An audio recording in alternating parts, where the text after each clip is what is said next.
নারীদের জন্য কিছু আমল বলো, কারণ রমজানে বাসায় সারি ইফতারি অন্যান্য কাজ করতে করতে বেশি বেশি আমলের সুযোগ তারা পান না। রোজা রেখেও আমার স্বামী গায়ে হাত তোলে, তাহলে তার কি রোজা হবে? ঘুম থেকে জাগ্রত হতে না পারার কারণে যদি সারি খেতে না পারি এবং না খেয়ে রোজা রাখি, তাহলে রোজা হবে কিনা? সারি খেতে খেতে ফজরের আজান দিয়ে দিলে করণীয় কি? রমজানে হারিয়ে যাওয়া এমন কিছু আমলের কথা বলুন যা অধিক ফজিলতপূর্ণ আমল, কিন্তু তা অনেকেই জানে না বা আমল করে না। সবে কদরের নামাজের নিয়ম, নিয়ত ও কোন সূরা দিয়ে পড়তে হয় একটু জানাবেন। এরপরে প্রশ্ন হলো, রমজানের প্রথম 10 দিন, মাঝের 10 দিন ও শেষের 10 দিনকে বলা হয় রহমত, মাগফিরাত ও নাজাতের দিন। এটা কতটা সহি?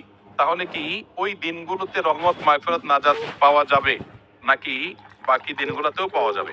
ঘুম থেকে জাগ্রত হতে না পারার কারণে যদি সারি খেতে না পারি এবং না খেয়ে রোজা রাখি, তাহলে রোজা হবে কিনা? অবশ্যই রোজা হবে।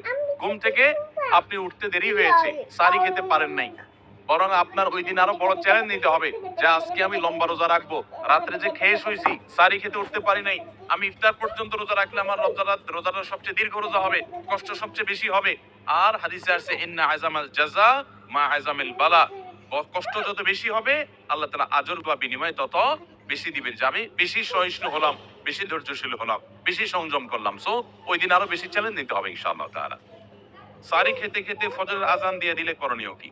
সারি খেতে খেতে যদি ফজরের আজান দিয়ে দেয় এবং ওয়াক্ত হয়ে গেছে, ওয়াক্ত মতোই আজান দেওয়া হয়েছে, আজান দেওয়া হয়েছে তার মানে ওয়াক্ত হয়ে গেছে, তখন আপনি খাচ্ছেন, তাহলে সেই রোজা আপনাকে আবার রাখতে হবে, এই রোজা হয় নাই।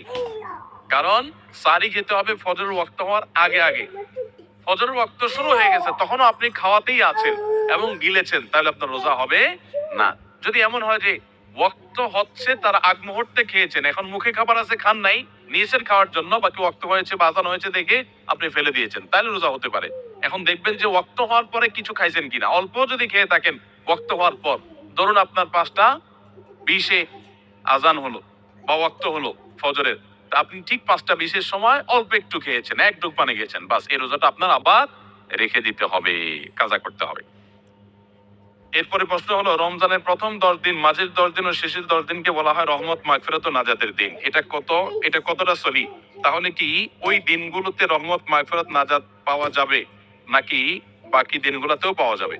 দেখুন, এই হাদিসের সনদকে মুহাদ্দিসরা কেউ কেউ কিছুটা দুর্বল বলেছেন, কিন্তু এটার মাধ্যমে এটাও হতে পারে যে এই দশকে বিশেষভাবে রহমত দেওয়া হয়, অন্যগুলোতে আমভাবে দেওয়া হয়। এর মানে এই না যে অন্য দিনগুলোতে রহমত দেওয়া হয় না। রমজানে হারিয়ে যাওয়া এমন কিছু আমলের কথা বলুন যা অধিক ফজিলতপূর্ণ আমল, কিন্তু তা অনেকেই জানে না বা আমল করে না। 4টি আমলের কথা বলতে পারি। 4টি আমল আমরা অনেকেই গুরুত্ব দেই না, অথচ সে আমলগুলো আমাদের পুরো রমাদানকে সম্পূর্ণ সার্থক করে দিতে পারে, অর্থবহ করে দিতে পারে, রমজান সাকসেস করে দিতে পারে। সে 4টার ভিতরে প্রথম এবং 1 নম্বর যেটা বলতে চাই তা হলো, রমজান মাসে রোজা রেখে এবং রাতের বেলা পুরো রমজান জুড়ে সকল প্রকার পাপাচার, কাউকে কষ্ট দেওয়া, গালি দেওয়া, হক নষ্ট করা, সব ধরনের গুনাহ থেকে, গীবত, শিকায়াত করা, চোখের গুনাহ, সোশ্যাল মিডিয়া ইত্যাদি সবগুলো থেকে বেঁচে থাকবেন। প্ল্যান করে যে কোনো মূল্যে প্রয়োজনে আমি আইডি ডিঅ্যাক্টিভ করে ফেলবো, অ্যাপ ডিলিট করে ফেলবো, তারপর সব ধরনের গুনাহ থেকে বেঁচে থাকবেন। এটা হলো রমজান সার্থক করার সবচেয়ে গুরুত্বপূর্ণ কাজ। 1। 2 নম্বর হলো, রমজানে আমরা অনেকে কোরআন পড়ি, কিন্তু কোরআন শোনাশুনি করি না। হাফেজরা করে অবশ্য। নবী করিম সাল্লাল্লাহু আলাইহি সাল্লাম রমাদানের শোনাশুনি করতেন, এটা একটা হারিয়ে যাওয়া সুন্নাহ বলতে পারি। জিবরিলকে তিনি শোনাতেন, আপনার জিবরিলের কাছ থেকে তিনি শুনতেন। এজন্য আপনি কোরআন পড়বেন, আপনার স্ত্রী শুনবে, আবার স্ত্রী পড়বে, আপনি শুনবেন। স্ত্রী বলে কোনো কথা নয়, এরকম একে অন্যের সাথে কোরআন শোনাশুনি করবেন, এটা একটা হারিয়ে যাওয়া আমল। 3 নম্বর হলো, রমজানের শেষ 10 দিন ইতিকাফ করবেন। রমজানের শেষ 10 দিন ইতিকাফ এমন একটা আমল, রমজানের রোজা ফরজ 8 থেকে 12 8 থেকে 12 যায় কেমন? 12 তে 8 গেলে কতটা? 12 থেকে 8 নিয়ে মৃত্যু পর্যন্ত নবী সাল্লাল্লাহু আলাইহি ওয়াসাল্লাম জীবনে কখনো ইতিকাফ ছাড়েন নাই। আমরা ম্যাক্সিমাম মানুষ জীবনে কখনো করি নাই। ইতিকাফ করা হলো আল্লাহর ঘরে এসে গাঁটটি মুসকানে পড়ে যাওয়া, যে আল্লাহ ক্ষমা করা ছাড়া যাব না।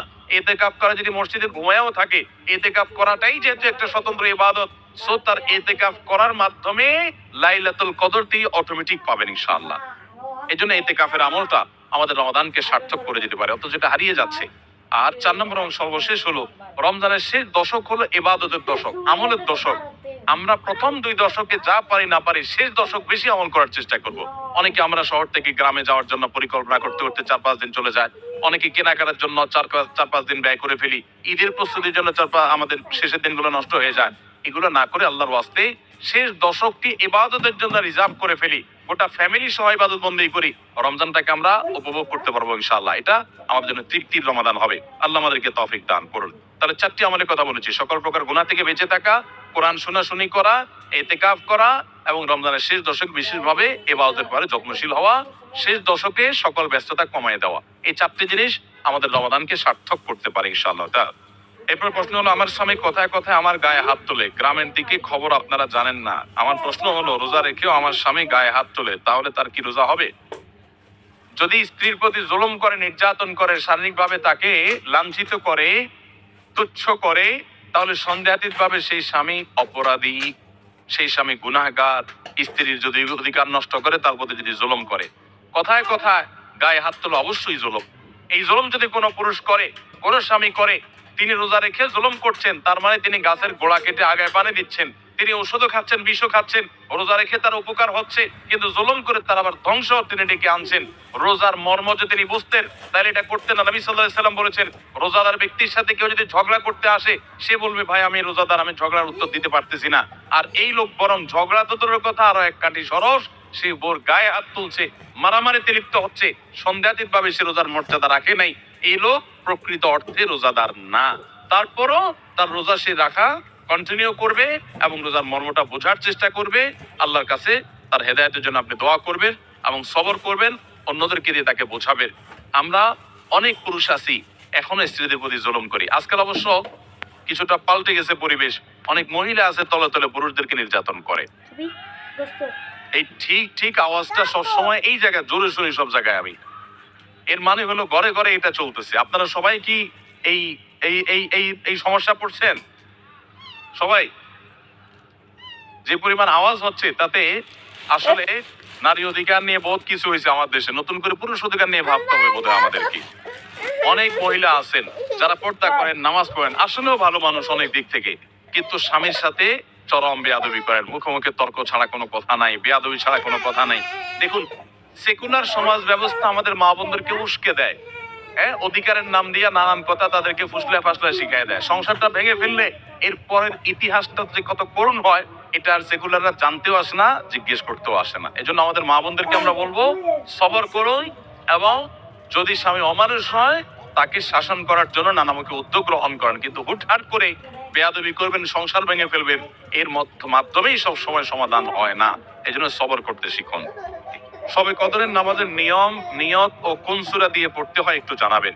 শবে কদরের নামাজের আলাদা কোনো নিয়ম নেই যে 2 রাকাত করে অমুক সূরা এতবার পড়তে হবে, অমুক রাকাত, এরকম কোনো কথা নেই। লাইলাতুল কদর বা শবে কদর হিসেবে রমজানের শেষ দশকের সবগুলো রাতে না পারলে বিজোড় রাতগুলোতে 21, 23, 25, 27, 29 এই রাতগুলোতে বিশেষভাবে ইবাদত বন্দেগী বেশি বেশি করবেন। 2 রাকাত করে যত পারেন নামাজ পড়বেন, আস্তে আস্তে পড়বেন, ধীরে ধীরে পড়বেন, লম্বা লম্বা কেরাত, সিজদা খুব ভালোভাবে করার চেষ্টা করবেন। যে কোনো সূরা দিয়ে পড়তে পারেন। সূরা যদি এক রাকাতে কয়েকটা পড়েন বা একই সূরা বারবার পড়েন, সেটাও করতে পারেন, কিন্তু নির্দিষ্ট কোনো সূরা পড়তে হবে, নির্দিষ্ট কোনো নিয়ম নেই। নারীদের জন্য কিছু আমল বলুন, কারণ রমজানে বাসায় সারি, ইফতারি, অন্যান্য কাজ করতে করতে বেশি বেশি আমলের সুযোগ তারা পান না। মা বোনরা ইফতারি সারি ব্যস্ততায় অনেকেই রমজানে ইবাদত বন্দেগীর সুযোগ পান না। তাদের জন্য আমরা বিশেষ কিছু পরামর্শ দিতে পারি। নাম্বার 1, রমজানের আগে থেকে ইফতারের যে আইটেমগুলো আগে থেকে জোগাড় করা যায়, সেগুলো আগে থেকে জোগাড় করে, যেমন পেঁয়াজ, আইটেম ইত্যাদি অনেক সময় বাটায়া বেটে ফ্রিজে রেখে দেওয়া যায়। যেগুলো আগে করা যায় সেগুলো আগে করে রাখেন, যাতে রমজানে ইবাদতবন্দি করতে পারেন। সারির সময় ভোর রাতে খেতে উঠে সবাই খাওয়া দাওয়া করে রেখে চলে যায়, আমাদের মা বোনরা দেখা যায় থালা বাসন নিয়ে ব্যস্ত হয়ে পড়েন। ওই টাইমে থালা বাসন রেখে, যেটা যেভাবে সেভাবে ঢেকে রেখে আপনি মাশগুল হয়ে যান দোয়াতে সারির সময়। এরপরে ফজর নামাজ পড়ে আপনি এবার কাজে লেগে যান। ওই মূল্যবান সময়গুলো নষ্ট করবেন না। আর যখন থালা বাসন ধোবেন বা ইফতার বানাবেন, তখনও মনে মনে আল্লাহর স্মরণ, আল্লাহর সাথে কথা বলা, আল্লাহর কাছে দোয়া নিবেদন করা, জিকির আজকার করা, সেই চেষ্টা করতে পারেন। তাহলে ইনশাআল্লাহ আপনাদের রমাদান অর্থবহ হবে। আরেকটা জিনিস হলো, আপনারা রোজাদারদের জন্য খাবার প্রস্তুত করছেন, ইফতার রেডি করছেন, এর কারণে কিন্তু আলাদা সওয়াব পাবেন। এটা আপনাদের জন্য সওয়াব থেকে শূন্য বা খালি কিন্তু না। অতএব নিয়ত করে নেবেন যে আল্লাহ, রোজাদারদের জন্য আমি খাবার তৈরি করছি, আমাকে আপনি সওয়াব দিবেন। ইনশাআল্লাহ আপনারা আল্লাহ তাআলার কাছে আজর এবং বিনিময় পাবেন। এবং মেয়েরা যদি মাসিক অবস্থায় থাকেন, রোজা না থাকে, ওই অবস্থায় তারা ইসলামী বই পুস্তক পড়তে পারেন এবং বিভিন্ন ভালো ভালো বই পুস্তক পড়তে পারেন, জিকির আজকার করতে পারেন, ইস্তিগফার এবং দোয়া দরুদ পড়তে পারেন।